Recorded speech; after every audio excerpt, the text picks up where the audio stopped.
Merci à tous les Patreons du podcast, incluant les Patreons mécènes.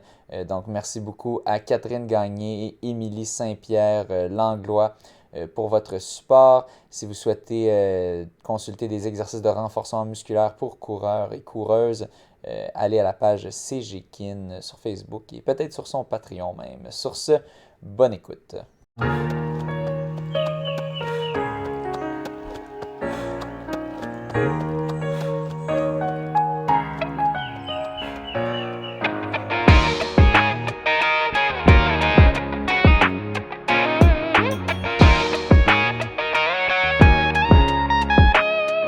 Le monde de la course. Bienvenue au monde de la course.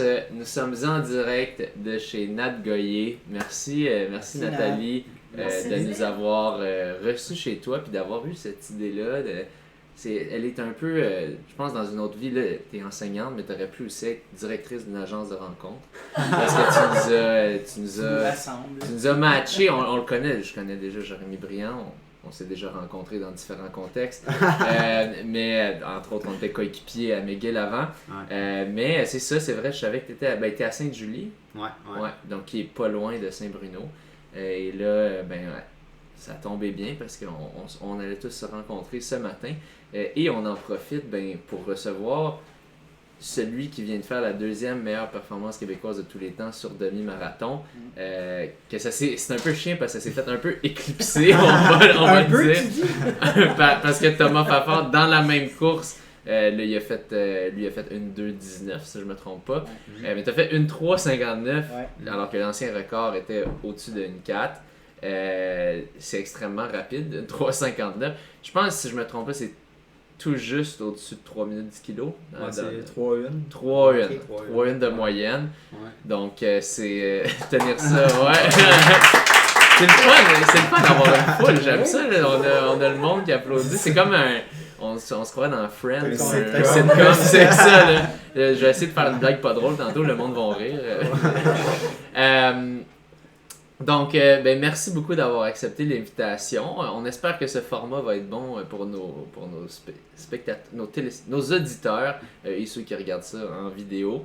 Je vais te questionner comment ça s'est passé. Qu'est-ce qui t'a décidé, qu'est-ce qui t'a fait prendre cette décision d'aller à Houston faire un demi-marathon? En tout cas, moi Mathieu, on n'avait pas vu que tu planifiais de le faire, c'est sûr, mais peut-être tu t'avais pas annoncé sur Facebook, peu importe, là, mais on savait que Fafard y allait. Toi, c'est juste, plusieurs d'entre nous ont su le matin même. Ah, il a fait aussi, il a battu l'ancien record, il a fait en bas d'une 4. Donc, je voulais savoir un peu comment ça s'est arrivé, ce plan-là, d'aller faire un demi en bas d'une 4. Bon, non, mais tu sais, c'est drôle de t'en parler parce qu'avant que je parte, quand j'étais allé à Houston, il y avait Thomas, mais il y avait Alvaro, puis en tout cas, il y avait une couple d'autres Québécois qui étaient sur mon vol, mais en tout cas, moi, j'ai été malade dans les dernières années, souvent en avion, fait que je porte le masque maintenant quand je suis à l'aéroport. Puis pas de chance. Il n'y en a pas un qui savait que j'étais là la journée de la course. Alvaro, il dit qu'il le sort regarder un résultat, mais c'est drôle, là, mais non, je pense que je m'étais inscrit, mais la raison, en fait, c'est plus que j'avais fait le demi à Québec. Je l'avais intégré dans ma préparation, ça c'était en 2000, pas l'année dernière, l'année d'avant, 2021. 2022. En 2023, j'ai fait le demi à Montréal où je l'avais inclus dans ma préparation aussi en triathlon pour des courses. Puis t'avais fait quoi déjà? T'avais fait 6 kek? Ouais, à Québec, j'avais fait 1h07-10. Puis, mais à Québec, c'est un parcours... Moi, on m'avait invité à faire la course, mais je savais pas le parcours c'était quoi. Puis, Québec, on parle de Lévis ou on parle du demi de Québec dans le marathon? Dans le marathon de Québec. Ouais. Fait que, tu montes au Château Frontenac. Fait que, non, il est pas rapide. Non, c'était pas un parcours rapide, mais tu sais... Puis à Montréal, je l'avais fait aussi parce qu'encore là, ça fitait bien dans l'horreur. Puis, mais tu sais, c'est une distance que, aussitôt que je l'ai faite, j'ai aimé ça parce que c'est pas... Au début, j'appréhendais un peu la première fois que j'ai fait un demi, mais de le faire une première fois, tu sais, c'est un type d'effort qui est différent de ce que je fais en triathlon, qui est différent de ce que tu fais quand tu fais un 5 km. Fait que moi, j'ai aimé la distance la première fois, puis je m'étais dit, ça fait longtemps qu'après ça, je regarde les temps, je regarde les résultats, puis j'avais vu que, tu sais, des gars qui avaient fait 1h06 30 à Montréal, ils avaient fait déjà autour d'1h04 ailleurs. Ok. Ça, je l'avais vu, fait que je m'étais dit, tu sais, Houston, j'avais spoté que c'était un parcours rapide. Il y avait Vancouver aussi, que je vais faire là, dans 2 semaines, Ouais. que j'avais spoté que c'était rapide. Fait que je me suis dit, ben, tu sais, je vais commencer la saison, je vais essayer des demi, voir, tu sais, avec le niveau de forme que j'ai, qu'est-ce que je suis capable de faire sur des parcours qui sont plus rapides. Là, c'est vraiment plus dans cette optique-là que je suis allé à Juste Houston. se tester. Ouais, c'est ça. Puis... Ton premier demi, c'était à Québec. C'est Ouais, ça, en 2000. ouais, Fait que ouais. c'est celui-là qui t'a donné vraiment un peu la piqûre Ouais. ou le goût d'en Ouais. faire d'autres. Tu sais, moi,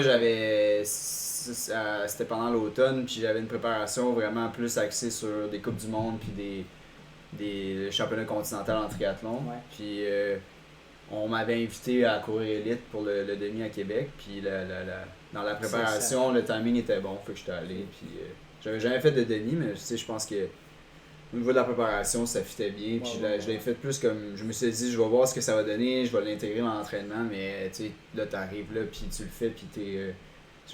La semaine après, j'étais pas capable de faire quoi que ce soit. Ok. C'était tellement coûteux là, que là, j'étais raqué. Puis savais-tu Ouais.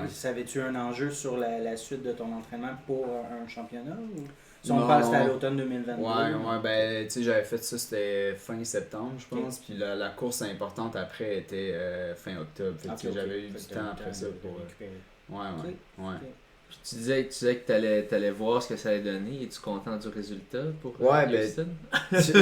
Honnêtement, moi, j'étais surpris aussi. Là. Je pense que quand je regardais les temps, je regardais un peu ce que j'avais fait. Puis tout, pour moi, si je faisais 1h4:30, ça allait être déjà très bon. J'allais être très satisfait. Puis même, je visais plus 1h4:30 à Vancouver qu'à Houston. Ok. Mais c'est ça, j'ai été surpris. Puis surpris un peu comme tout le monde, je pense. Là. Ouais, ben, c'est Ouais. de faire en bas d'une 4 alors qu'il n'y avait aucun Québécois qui avait fait ça avant. Ouais. C'est sûr, ça en Ouais. surprend plus d'un.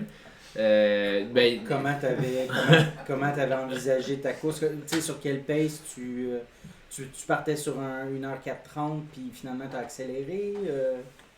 Tu sais, les T'as suivi un pas? Ben, les fois où j'ai fait des demi avant, j'étais souvent tout seul. Là, Ouais. fait que, ou avec une autre personne à Montréal, mais là, c'est vraiment un contexte qui est complètement différent où tu as un groupe, puis t'avais du monde partout autour. Fait qu'au début, tu sais, j'avais la perception de l'effort dans les premières minutes était bonne, puis je regardais pas trop la montre, mais je réalisais que ça allait quand même vite, mais tu sais, j'essayais de rester en contrôle puis tout, puis après ça, je te dirais que c'est graduellement pendant la course, tu vois les temps de passage, puis là, tu te dis ok, ça va vite, puis après ça, ça va vite, mais je suis quand même pas si mal que ça, puis là, plus la course avance, plus ben tu sais, pour moi en tout cas, les sensations s'amélioraient à mesure que la course avançait, puis les temps de passage étaient encore rapides, fait que là, en donné, c'est certain que tu sais, quand j'avais fait à Québec, c'était plus autour du 10e kilo que ça commençait à monter, fait que là, tu sais, j'étais parti sur des bonnes bases quand même, mais tout prend le bord quand ça se met à monter. Là, je suis parti plus vite sur 5 kilos, mais quand je suis arrivé à 10 kilos, on n'avait pas perdu de temps. Fait que là, je savais qu'on était sur des bonnes bases. Puis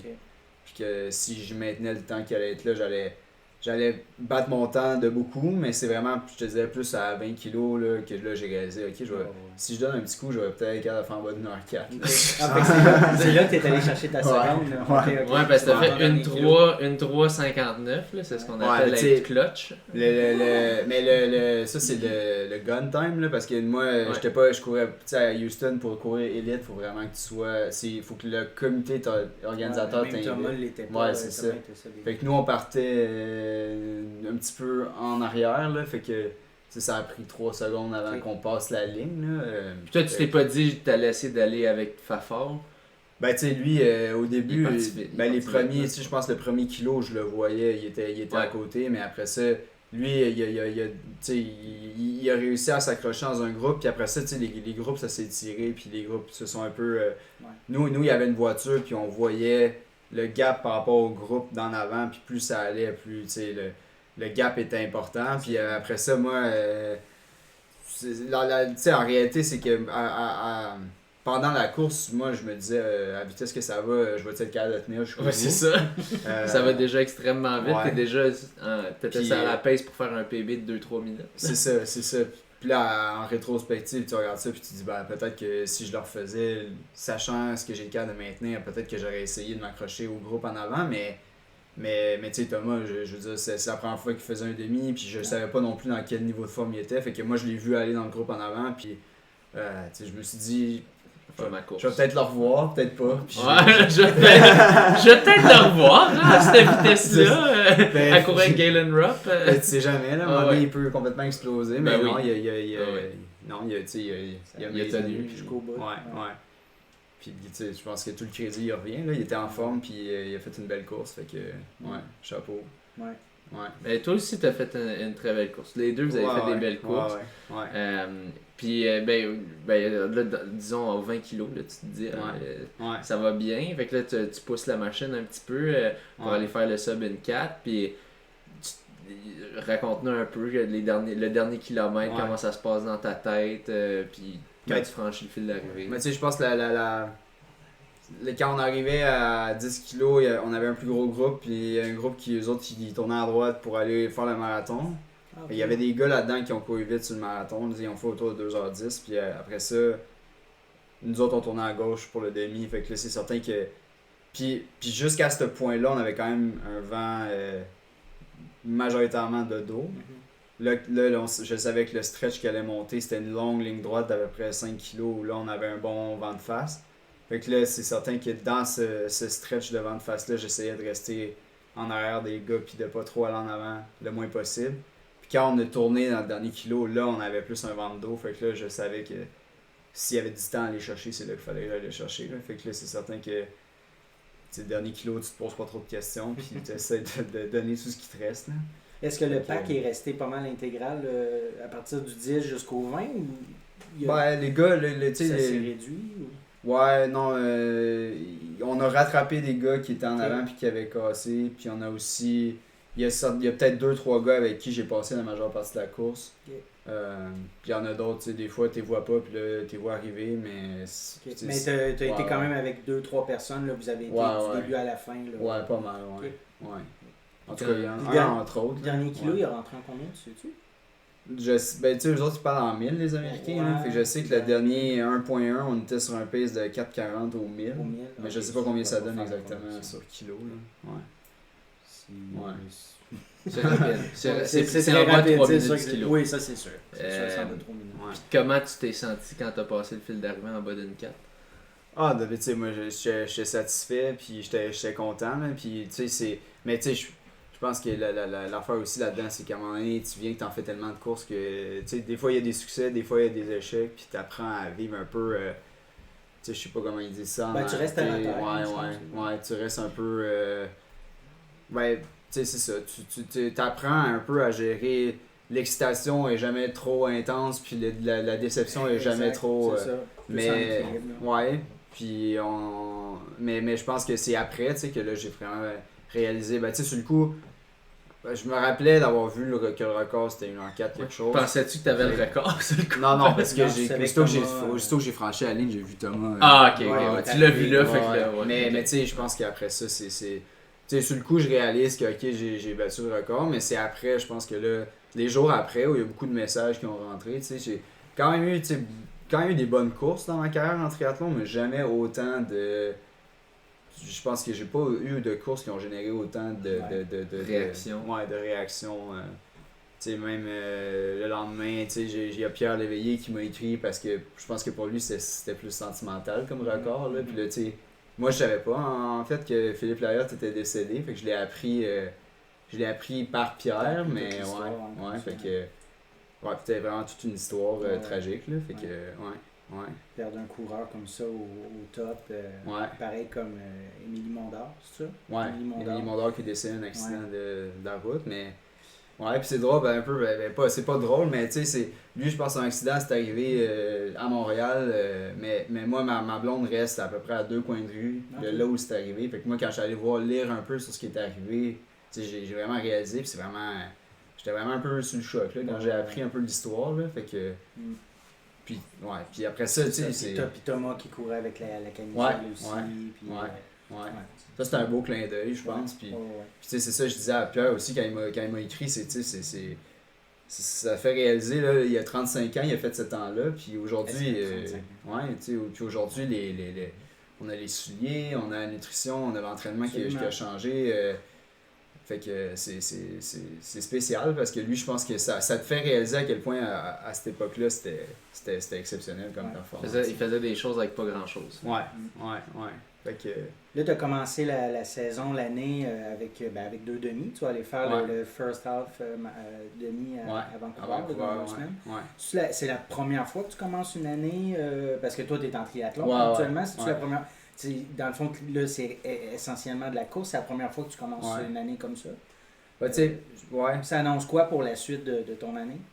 Je te dirais que chaque début de saison est différent. Là. Si je remonte dans les 5 ou 6 dernières années, à chaque année, pour moi, le contexte est tout le temps un peu différent parce que, comme François il dit, on a déjà été coéquipiers à McGill. Quand on était à McGill, il y avait la piste intérieure l'hiver. Fait que ça prenait une grosse partie de l'hiver. Fait que c'est certain que une fois que j'étais plus à McGill et j'étais capable de mettre de côté la piste intérieure, ben là, ça me permettait de me concentrer sur des courses en début de saison en triathlon. Mais il y a aussi, dans les dernières années, j'ai eu des blessures. Fait que c'est pas rare que le début de saison est très différent d'une année à l'autre. Je pense qu'il y a 3 ans, j'avais une fâchite plantaire, j'étais pas capable de faire beaucoup de courses. Fait que j'étais allé faire une course en Floride au mois de mars, puis on avait vu ce que ça avait. J'étais allé là sans trop d'attente. Puis après ça, dans les 2 dernières années, il y a eu des courses intérieures, là, les Arena Games. C'était un nouveau format qui était proposé par la Fédération internationale de triathlon, mais je pense pas que cette année ça va. Il n'y en aura pas cette année? En tout cas, ils reviennent pas à Montréal, ça c'est sûr. Okay. L'année passée, il était venu à Montréal, fait que ça m'avait permis de commencer ma saison ici. Oui, puis tu avais voyagé aussi pour aller faire. J'étais allé faire à Londres. Fait que il y a ça, mais là cette année, il n'y a pas vraiment eu de nouveau là-dessus. Fait que c'est ça, je pense que c'est différent, mais pour la suite, c'est certain que là, je vais probablement. Je vais essayer de faire un demi-Ironman pendant l'été. Puis probablement faire des coupes continentales, des coupes du monde en triathlon. Mais le calendrier reste encore un peu à définir au niveau des priorités pour les courses pendant l'été. Est-ce que tu as envie de transitionner un peu plus vers la route? Tu vois en tout cas qu'il y a plus de reconnaissance, du moins là, en termes de... c'est sûr que tu as fait une grosse perf, c'est sûr. Mais j'ai l'impression en général, il y a beaucoup plus de reconnaissance pour... En tout cas, du moins de moi, ce que je vois sur les performances de route, surtout sur demi-marathon, qu'en triathlon. Je sais pas c'est toi quoi ta perception. Je pense que la course à pied, on le voit tout de suite que c'est une communauté qui est quand même serrée. Là. Puis en triathlon... On le voit ici, justement, là, une belle gang qui se rencontre au mois ou 2 mois. Mais je pense aussi, puis ce que tu t'as dit à l'émission quand tu étais venu, c'est qu'en course à pied, il y a toujours un temps, c'est facile de comparer les temps, surtout course sur route. Mais en triathlon, tu me l'as dit, on peut pas comparer les temps. Fait que c'est un peu difficile. As-tu battu un record sur telle épreuve? C'est pas comme ça. Fait que c'est plus difficile de se rendre compte. Puis il y a plus de monde qui court que du monde qui font du triathlon. En général, c'est plus accessible comme sport. Fait que les gens... mais je pense qu'au niveau professionnel, définitivement, le triathlon longue distance, il y a de l'argent à faire là. Parce que je pense qu'il y a peut-être même plus d'argent à faire là qu'en course à pied, mais à un moment donné aussi, tu fais pas juste ça pour l'argent. Non, ça coûte cher aussi pour du tri. Puis c'est un circuit où de plus en plus, il faut que tu sois là-dedans à temps plein. Sinon, tu n'arrives pas à tirer ton épingle du jeu. Là, parce qu'il y a des gros partenaires financiers qui sont rentrés dans le portrait sur la longue distance en triathlon. Mais, comme tout ce qui est les Émirats Arabes Unis, puis Bahreïn, puis il y a une équipe. Ils financent beaucoup d'équipes. Finance des équipes, finance des événements, finance des grosses bourses. Il y a aussi ils appellent ça le PTO, le Professional Triathlon Organization, où là c'est vraiment un circuit, mais avec des grosses bourses, mais c'est un circuit très select. Tu as comme 15 ou 16 gars.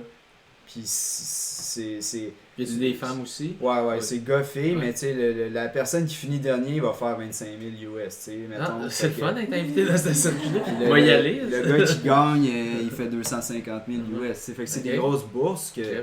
Je sais pas si tu as l'équivalent. Probablement que tu as un équivalent en course à pied si tu bats le record du monde, mais là on n'est pas là.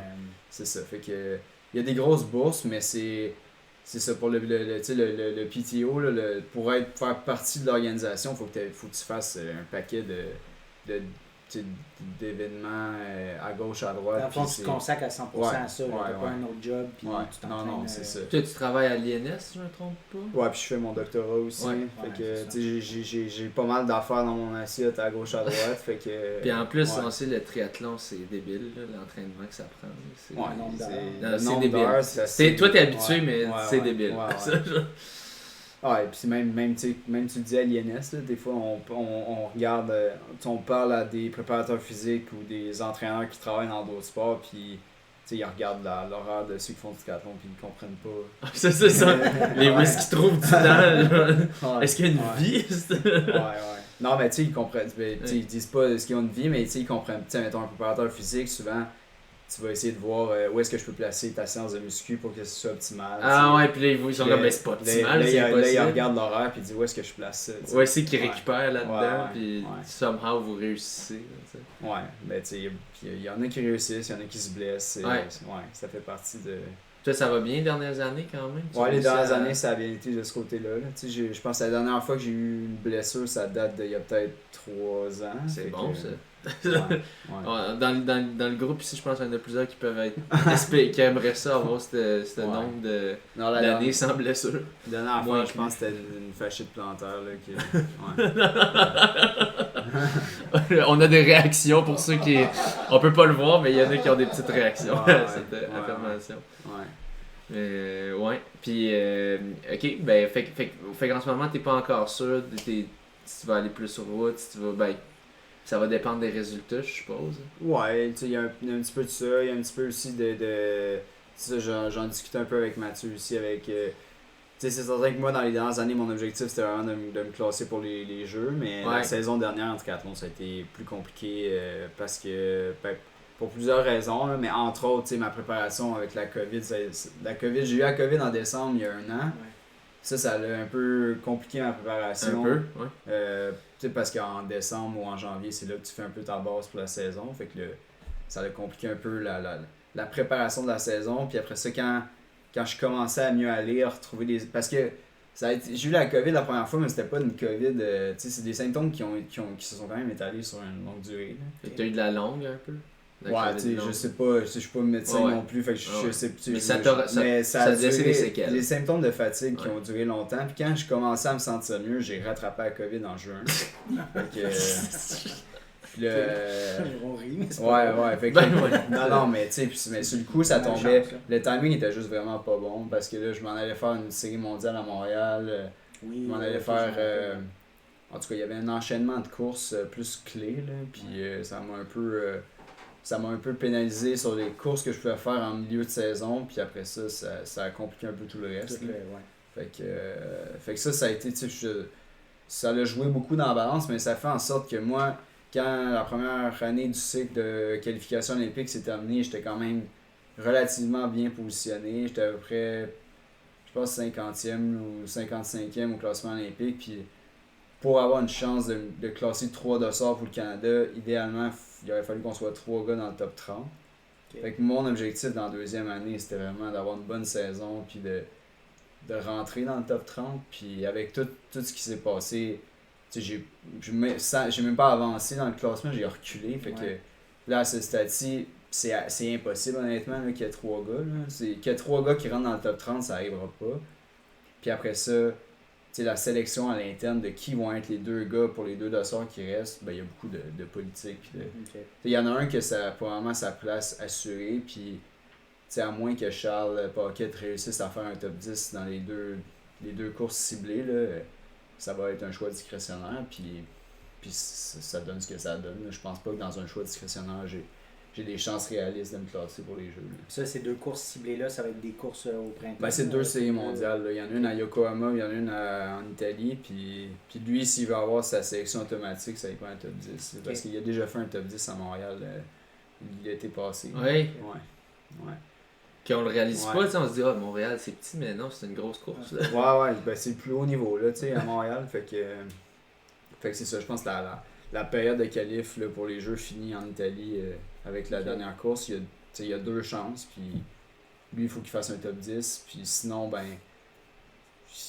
après ça, la Fédé, ils peuvent choisir. Là, c'est un peu... c'est politique. Ouais, c'est politique. Okay. Ouais. Puis, fait que là, dans le fond, pour toi, tu es quasi sûr pas d'Olympique cette année. Tu vas continuer le triathlon. Est-ce que tu te permets de penser dans 4 ans et demi, 2028, ou c'est dans longtemps? Ben, tu sais, à ce stade-ci, puis tu sais, on dit c'est politique, mais moi, personnellement, il y avait l'année passée, il y avait les Jeux Pan-Am, tu sais, puis ça faisait partie des courses que j'aurais aimé faire, mais que, encore là, j'ai l'impression que je me suis fait un peu avoir dans le processus de sélection, puis ça, tu sais, je suis capable de le dire ouvertement, puis ça, je l'ai dit à la Fédé, là, que la façon qu'ils ont choisi leur... Je pouvais rien dire sur la façon qu'ils ont fait leur sélection, parce que c'était écrit tel quel, mais quand tu as un système qui est supposé... être juste. Non, mais qui est supposé ranker, tu veux savoir c'est qui le meilleur athlète, etc. Puis que tu te retrouves à avoir quelqu'un que tu bats régulièrement qui est eux dans leur ranking ou dans leur système. Dans leur ranking à eux. Dans le système qui est supposé ranker les athlètes puis faire ressortir les meilleurs. T'as quelqu'un que tu bats tout le temps qui sort en avant. Il y a peut-être un problème dans le système. Je pense que tu te poses des questions sur la façon que le système est fait. Là. Fait que moi, ça, c'est certain qu'après ça, tu te dis, ben, tu sais, je me fais avoir là pour les Jeux Pan-Am, est-ce que je vais me faire avoir encore aux Jeux Olympiques? Ça me tente de continuer. Fait que, tu sais, dans l'état actuel des choses, avec la direction qui est là, je sais pas. Je pense que quand moi ça c'est arrivé, je me suis dit là, faut que je prenne un pas de recul puis je fasse les choses que j'aime. Puis c'est pour ça, entre autres, que j'ai fait les demi. Puis c'est pour ça que je me mets pas non plus d'objectif majeur cette saison-ci. C'est plus de voir ce que. Tu sais, je veux avoir du fun, je veux faire des choses qui me tentent, puis à un moment donné, dans 4 ans, si la porte est encore ouverte, ben pourquoi pas, mais je suis pas rendu là non plus dans ma réflexion. Là. Ouais. Puis la fameuse question, le marathon, ouais, ben c'est quelque chose auquel tu penses? C'est quelque chose auquel je pensais pas il y a quelques mois, mettons, mais tu sais, j'ai toujours voulu faire un marathon. Ah ouais? Ben, tu sais, mon père, quand j'étais jeune, il faisait des marathons. Fait que c'est certain que moi, j'ai toujours regardé le marathon. Je me suis toujours dit, je vais en faire un jour. Ok. Mais je sais quand que ça donne. Ouais, tu sais, quand ça donne. Puis, tu sais, j'avais jamais pensé non plus, est-ce que ça va être un marathon que je vais faire de façon compétitive ou si je vais juste le faire pour le faire, tu sais. Mais là, c'est certain qu'avec le... Puis, c'est comme je dis aussi, le demi, c'est une distance que j'aime faire. Fait que je me dis, pourquoi pas le marathon? Ben, là, c'est certain que... C'est moins le fun, mais ben ça dépend, non, ça dépend, mais c'est... mais je pense que l'affaire avec le demi, c'est qu'avec le type d'entraînement qu'on fait, tu peux être bon sur 10 kilos, puis tu fais pousser ta loc un peu, puis faire un bon demi. Ouais. Après ça, sur le marathon, si je m'attaque au marathon, ça me prend vraiment une préparation spécifique. Faut que tu t'entraînes pas. Ouais. Mais t'es un triathlète, t'as une machine d'endurance. Fait que ça peut jouer à ton avantage. On regarde Simon Leblanc, qu'est-ce qu'il a fait? Sans entraînement. Sans montre. C'est ça. Non, mais c'est ça, un peu tout croche. C'est sûr, toi tu vises plus vite si tu vas faire un marathon, mais ça montre un peu ce que ça peut donner. Les triathlètes peuvent faire des bons marathons. Fait que... Non, mais tu sais, la porte est ouverte. Je pense que c'est certain que j'y pense plus que j'y pensais, puis c'est définitivement quelque chose qui m'intéresserait. Là. On va voir. Tu vas voir, la décision n'est pas prise, à savoir maintenant si ce serait l'automne prochain. Ben non, mais tu sais, l'automne peut-être. Là. Puis honnêtement, je pense que je vais vraiment y penser plus dans les prochaines semaines. Puis si je m'enligne vers ça, il va falloir que. Comme je dis, j'ai une préparation plus spécifique. Ben, dans le fond, c'est une décision à prendre parce que si tu vas faire un marathon à l'automne, il y a des compétitions de tri que tu ne participes pas, là, j'imagine. Ou je vais y participer, même pas dans la même optique. L'optique, on fait ce compé-là en entraînement quasiment. Mais tu sais, c'est ça, on va voir. Là, je pense que c'est quelque chose auquel je pensais moins, mais que là, peut-être que je commence à plus y penser. Puis je vais comme je dis, c'est que si je me lance là-dedans, ça me prend une préparation spécifique. Fait que c'est tant qu'à le faire, je veux le faire comme il faut. Puis j'ai vu passer des trucs comme Thomas aussi, il veut s'attaquer au marathon. Puis je pense qu'il parlait même dans la presse de s'y attaquer d'ici le mois de mai. Mais je pense non, ça va être à l'automne. Ça, c'est des informations que tu as lues dans les journaux. Ouais. Faut se fier au monde de la course. C'est là que tu as les vraies infos. Ils en ont discuté, Thomas et Félix-Antoine, ils en ont discuté, ils ont vérifié, mais finalement c'était trop ambitieux. Puis ça, dans le fond, c'était avec l'optique de peut-être pouvoir se classer pour pour Paris, mais c'est beaucoup trop ambitieux. Ouais. Fait que la seule affaire, c'est Je te conseille de pas prendre le même marathon que lui, juste pour pas qu'il y ait la même histoire qui se passe. Mais en même temps, ça pourrait faire un bon duel. Ça serait très intéressant. Je pense qu'il y aurait tous les coureurs et coureuses québécoises suivraient cette course pour voir si là, ça doublerait les chances de faire tomber le record. En tout cas, on verra rendu là. Ouais. Puis t'as-tu pensé, tu ferais-tu genre Berlin ou tu ferais-tu de quoi plus... Mais tu sais, Berlin, c'est des grosses courses. Là. Pour rentrer là, tu veux courir dans des bonnes conditions aussi. Là. Je sais même pas comment ça marche pour courir élite là, dans ce genre de tu pourrais. Oh, ouais. Mais t'aurais peut-être pas toutes les bouteilles, tout ça. Mais tu pourrais avoir ton entrée puis ton spot. Mais je sais que Maxime Lopez il a fait Valence. Ça, c'en est un qui est rapide habituellement. Ouais. C'est certain que je viserais un parcours plus rapide. Là, mais après ça, lequel, ça, j'ai pas encore pensé à ça. J'ai pas encore pris le temps non plus d'analyser puis de décortiquer. Puis rendu là, je vais probablement comme parler à des gens qui connaissent ça puis qui vont être capables de me conseiller là-dedans aussi. Fait que, ouais. Est-ce qu'on a des questions du public? Est-ce qu'il y avait des questions que vous vouliez que vous aviez sur le bout de la langue? Sinon, on va continuer encore un petit peu puis vous pouvez y penser. On avait une question tantôt que Pat mentionnait. T'es coaché par qui? T'es-tu un coach actuellement? Oui, je vais juste répéter. T'es coaché par qui? C'est qui ton coach? Moi, ça fait longtemps que mon coach, c'est Luc Morin. Là, oui, que j'ai croisé hier au Team Challenge. Tu sais, qui a coaché à McGill. Que là, il coach... les remparts. Saint-Jean-sur-Richelieu aussi. Puis, mais tu sais, je pense que je l'avais dit la dernière fois quand j'avais parlé, dans la première fois qu'on s'était parlé, c'est. Tu sais aussi, là, moi je fais mon doctorat, mais un peu là-dedans, fait en sciences du sport. Fait que c'est certain que ma relation avec Luc, elle a évolué au fil des ans. Tu sais, ça a commencé avec quelque chose qui était plus dirigé, puis que Luc avait beaucoup de contrôle vers une relation où Luc me mentor beaucoup, mais que moi aussi je prends beaucoup de décisions dans le processus. Fait que c'était un peu rendu du 50-50, fait que j'ai mon rôle à jouer aussi dans ce que je fais, dans les décisions qu'on prend, dans les courses qu'on vise, dans la façon qu'on répartit l'intensité, le volume, ces affaires-là. Puis je valide avec Luc qui m'aide un peu là-dedans, mais c'est une rétroaction, mais c'est vraiment, je pense qu'il n'y a pas beaucoup de gens qui ont cette relation-là, coach-athlète. Non, il faut que tu aies un certain niveau de connaissance justement pour ça. Mais, il y a un niveau d'expérience aussi. Tu sais, à un moment donné aussi, quand tu arrives dans une course, que ça marche pour toi, puis que si tu fais ça, tu vas être correct le lendemain versus... je pense qu'il y en a des athlètes plus jeunes que je vois qu'ils ont besoin d'avoir plus d'encadrement. L'encadrement, puis si le coach n'est pas là pour leur dire « faut que tu fasses ça ils se mettent à paniquer, tu sais. Puis je pense que c'est John Lofranco, il avait fait venir un gars dans une conférence peut-être l'année passée ou l'année d'avant. C'est un auteur, là, c'est un ancien coureur, c'est Do Hard Things, là, je me rappelle plus du nom de l'auteur, mais il a écrit un livre qui s'appelle Do Hard Things, puis il encourage justement les gens à avoir un peu cette... tu sais, les coachs qui ont encore des athlètes, à leur laisser un peu cette zone-là où graduellement il faut qu'ils décident un peu puis qu'il y ait un peu d'indépendance dans ce qu'ils font. Certaine autonomie. Au lieu de dire tu vas faire 12 répétitions, ben tu dis regarde, tu vas en faire entre 10 puis 14, puis décide quand est-ce que tu en as assez. Puis graduellement l'athlète devient de plus en plus indépendant, puis ça lui donne confiance, puis il est capable un peu de voler de ses propres ailes. Puis tu sais, quand tu arrives sur la route puis que tu es avant une course puis tu n'as pas besoin... Tu sais, ton coach, il peut être là, tu peux l'appeler, tu peux lui demander pour ma préparation ou ma gestion de la course, c'est tout ça que je dois faire, mais à un moment donné aussi, si t'as pas de réseau, t'es pas capable de le rejoindre ou qu'il y a quelque chose qui fait que t'es pas capable de le rejoindre, si ta course n'est pas finie non plus, t'es capable de retomber sur tes pieds, ça je pense que c'est important. Ou comme un entraînement, le coach dit fais-moi en 12, puis t'es pas capable d'en faire 12, là, c'est un entraînement, t'es démoli parce que t'as pas fait un bon entraînement. Mais s'il t'avait dit entre 10 et 14, puis t'arrêtes à 10 parce que tu ressens de même, t'es pas démoli après cet entraînement-là, t'es correct, tu comprends.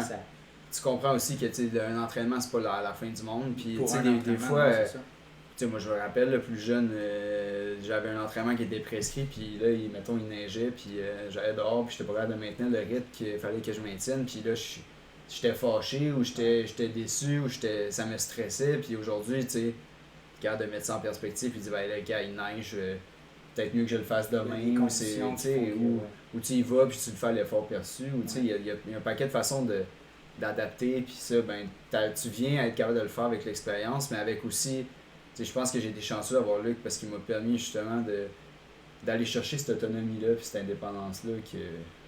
Ouais. Cool. Puis ton doctorat, il se termine quand? Ben là, j'ai juste fait 1 an, fait que... Encore un petit bout. Ouais, au moins 3 ans, tu sais. Puis qu'est-ce que tu vois après comme carrière professionnelle? Ben, c'est assez ouvert, là, puis je te dirais que c'est souvent, puis ça c'est classique, c'est que la vision, c'est qu'un doctorat ça mène à un poste dans le milieu académique, mais ça c'est historiquement c'était ça, mais tu vois que de plus en plus, ils forment plus de personnes au doctorat qu'il y a de postes dans le milieu académique, fait que là justement, on a eu une formation à l'automne qui nous montrait qu'il y a d'autres débouchés que dans le milieu académique, fait que là, je pense qu'on est quand même chanceux dans la faculté de médecine de l'Université de Montréal d'avoir accès à ce genre de formation-là. Puis ça nous fait voir qu'il y a d'autres débouchés, qu'il y a d'autres choses qui peuvent être intéressantes. Fait que, comme quoi? Ben, tu sais, parce que quand tu te retrouves comme être prof à l'université, ben, initialement, ce qui t'amène là, c'est ton intérêt pour la recherche, ben, en majeure partie, mais tu te retrouves à faire un paquet de choses qui sont pas de la recherche. Oui, l'enseignement, des tâches administratives. Beaucoup de tâches administratives, beaucoup de gestion. Il y en a qui sont directeurs de programme, etc. Fait que tu sais, il y a des options où tu peux aller, tu peux aller faire travailler dans des compagnies pharmaceutiques ou dans des centres de recherche où là, tu vas vraiment plus faire de la recherche. Il y a un paquet de débouchés que moi, je connaissais pas. Là, puis, où il y en a qui aiment vraiment enseigner, mais ils n'aiment pas l'aspect recherche. Ils s'en vont au collégial, puis... C'est une dynamique qui est différente, mais puis au collégial aussi, tu as des centres de recherche affiliés au collégial où tu n'enseigneras pas, tu vas faire juste de la recherche. Fait que tu sais, c'est un peu d'être conscient des différentes options. Puis ça, ben je commence à voir un peu c'est quoi le portrait. Fait que c'est certain que tu m'aurais posé la question il y a 1 an, je t'aurais dit milieu académique, mais là, je vois qu'il y a autre chose, puis j'ai pas encore vraiment arrêté ma décision. Non, mais là, t'as le temps de penser aussi puis de voir les choses. Ouais. Est-ce qu'on avait d'autres questions? Oui, Nat. Quand tu t'entraînes, est-ce que au CEPSAM, est-ce que tu t'entraînes avec du monde? Parce que là, il n'y a pas grand monde qui peut courir à ton rythme. Ouais, donc la question, avec qui et où t'entraînes-tu, étant donné que tu as un rythme assez élevé? Ouais, mais tu sais, je pense que mon rythme est élevé quand je fais mes entraînements spécifiques, mais tu sais, quand je fais mes jogs, je peux facilement, tu sais, même des entraînements spécifiques, je peux courir avec une équipe, puis j'ai même couru longtemps avec François, puis je pourrais encore courir avec François, là, mais... Tu serais peut-être surpris, malheureusement. Mais non, je suis rendu trop vite, non, c'est une joke. Non, mais tu sais, là, l'été, je cours souvent sur Mont-Saint-Bruno. Quand je les puis tu sais, je m'entraîne beaucoup au niveau préparation physique, musculation, ces affaires-là, au stade olympique, à l'INS, à l'Institut national du sport.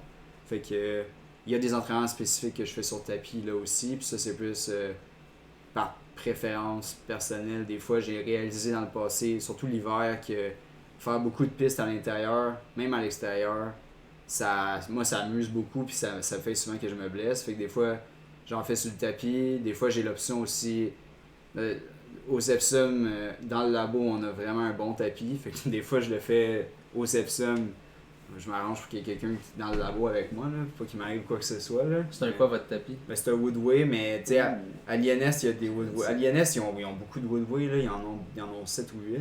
Ça, c'est des tapis à 10 000$. Ouais, mais tu sais, à l'INS, c'est des Woodway, je te dirais, plus... T'as un penchant plus commercial de Woodway, puis il monte quand même à 24 km/h. Fait que, tu peux quand même monter à 2,30 du kilo. Yes. Mais celui qu'on a dans le labo à l'université, c'est un Woodway pour de la recherche. Fait que il monte à 28, puis... Tabarnak! Tu peux faire de la descente aussi, je pense. Ouais, tu peux... Tu sais, l'inclinaison, tu peux la monter, mais tu peux aussi la mettre négative. Fait que là, tu peux faire du travail excentrique. 28. Hey, tu sais, je sais qu'il y a des auditeurs en ce moment qui écoutent ça, qui salivent, là, 28 km/h, alors qu'ils se rapprochent jamais de ça, mais... Tu l'as à David Jacob, Non, c'est le laboratoire. Non, David, je pense qu'il il travaille avec, Toguri, là. Ça, c'est plus dans l'ouest de l'île. Moi, c'est le lab au Sepsum, là, de physiologie de l'exercice. Je pense qu'il est au stade olympique, puis il fait des David. tapis, David, il est son titre officiel, je pense, c'est conseiller en recherche et innovation. Oui, c'est ça, Fait que il travaille justement.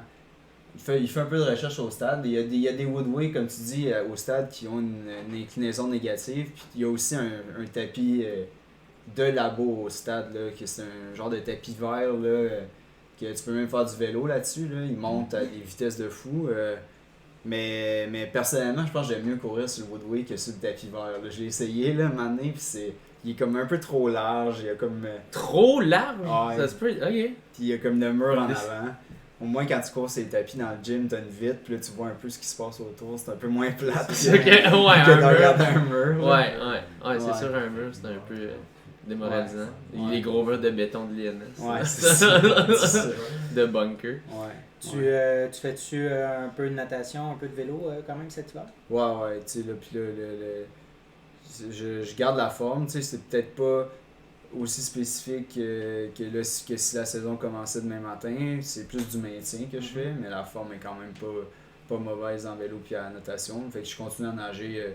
La piscine elle est ouverte au Sepsum, fait que ça, je suis capable d'y aller quand j'étais à l'université, sinon je vais au stade. Puis ça donne quoi en moyenne là, par semaine d'entraînement là, dans chacun des sports à peu près? Là? Ben là, tu sais, c'est certain que dans les derniers mois avec les demi, j'ai mis un peu plus l'accent en course à pied. Fait que, tu sais, on parle de peut-être une quinzaine d'heures de course, puis puis tu sais, natation, peut-être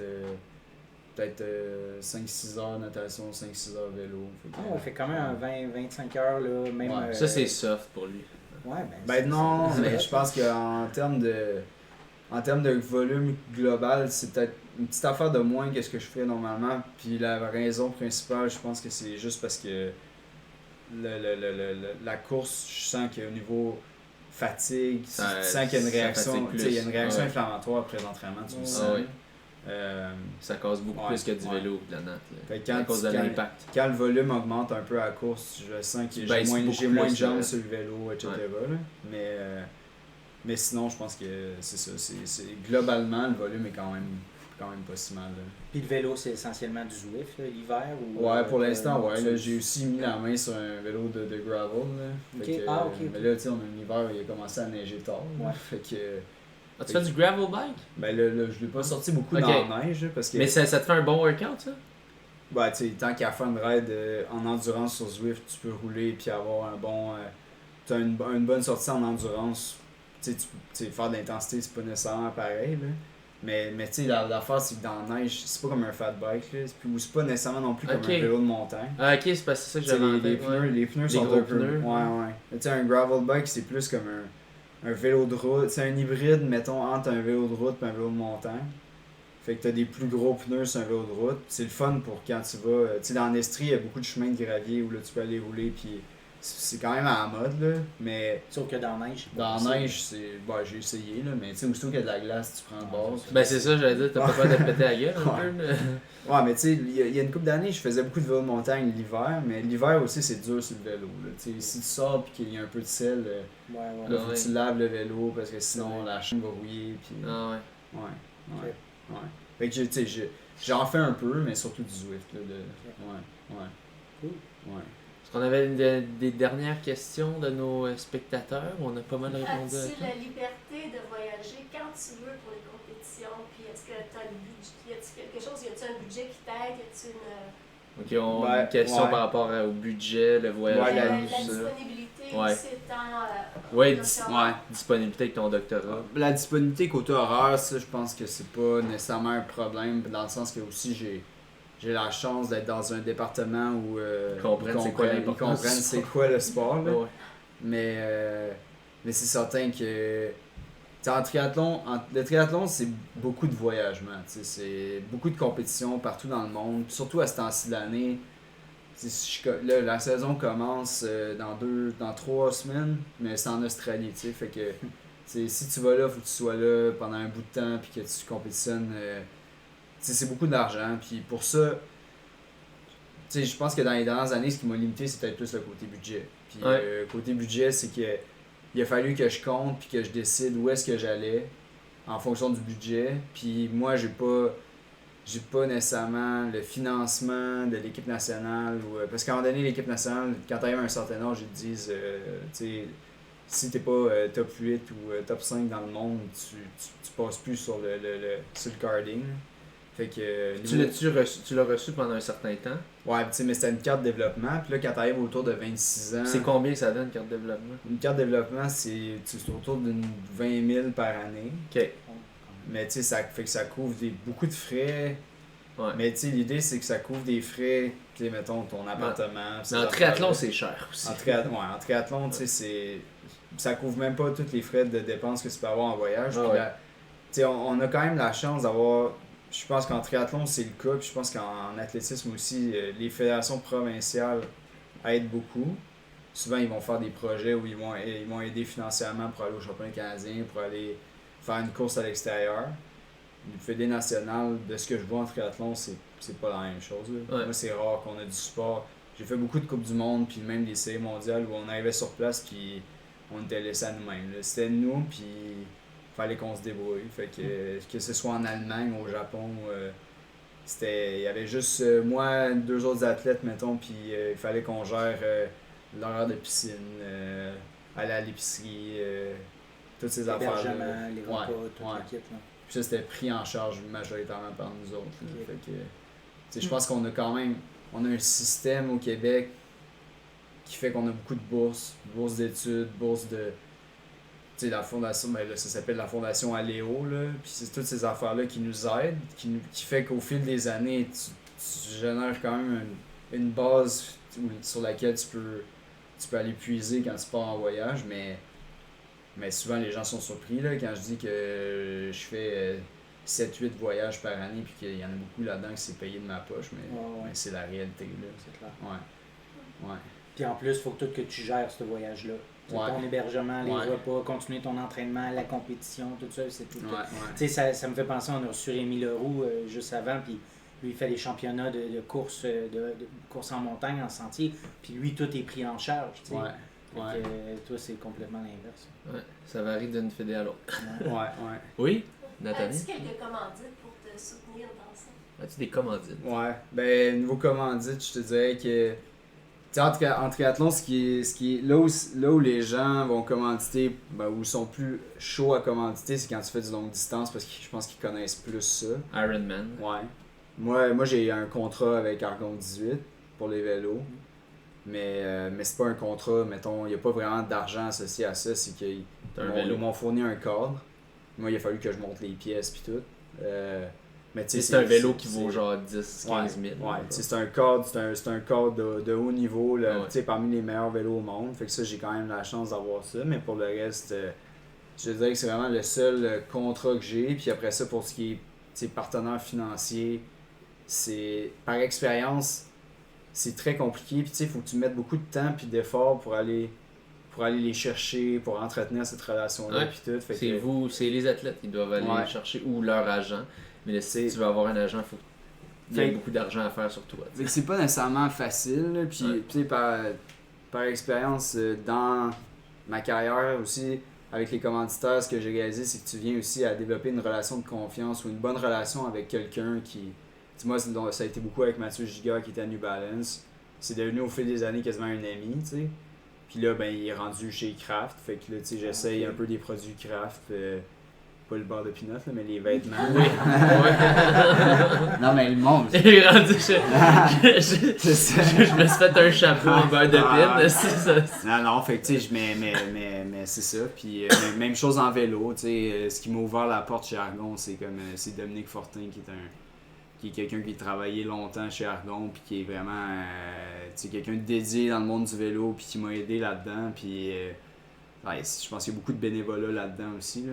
Fait que puis au niveau des partenaires financiers, puis de plus en plus là, ça marche avec les réseaux sociaux puis il y en a followers. Ouais, puis il y en a qui sont bons là-dedans, puis il y en a d'autres qui moi, ça marche moins, je pense, avec ma personnalité, de tout mettre sur Facebook ou sur Instagram. Je suis quelqu'un de peut-être un peu plus réservé, puis d'entretenir, parce qu'à un moment donné aussi, il faut que tu fasses ça, mais que tu l'entretiennes, puis que tu...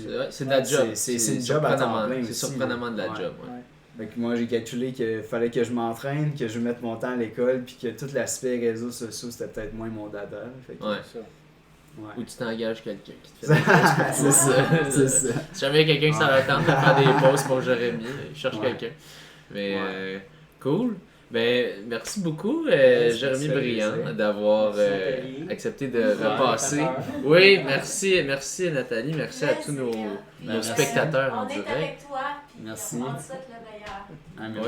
Merci de m'avoir reçu, c'était génial. Puis bonne fête la semaine prochaine. Bonne fête, tu vas avoir 29 ans.